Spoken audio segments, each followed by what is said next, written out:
How to delete and reinstall WhatsApp on Android without losing data. Hey everyone, welcome back. Today, I'm going to show you how to delete and reinstall WhatsApp on your Android device without losing your precious messages. So, if you're troubleshooting or just need a fresh start, this guide has you covered. Let's dive right in. The first and most important step is to back up your WhatsApp data. Here's how you can do it. 1. Open WhatsApp. 2. Tap on the three-dot menu in the top right corner.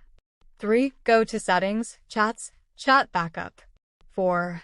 Make sure your Google account is linked and hit Backup. This will save all your messages and media to Google Drive. Wait until the backup is complete before moving on. Once your data is backed up, it's time to delete WhatsApp. Go to your device's settings or the Google Play Store, find WhatsApp, and tap Uninstall. Don't worry, your data is safe in Google Drive.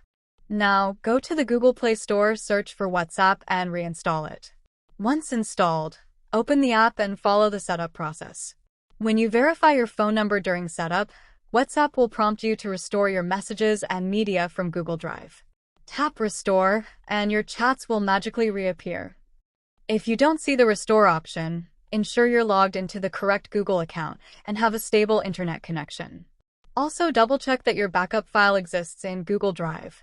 And there you have it, how to delete and reinstall WhatsApp without losing your data. If this tutorial helped, give it a thumbs up and subscribe for more tech tips. Got questions? Drop them in the comments below. Thanks for watching, and I'll see you in the next one.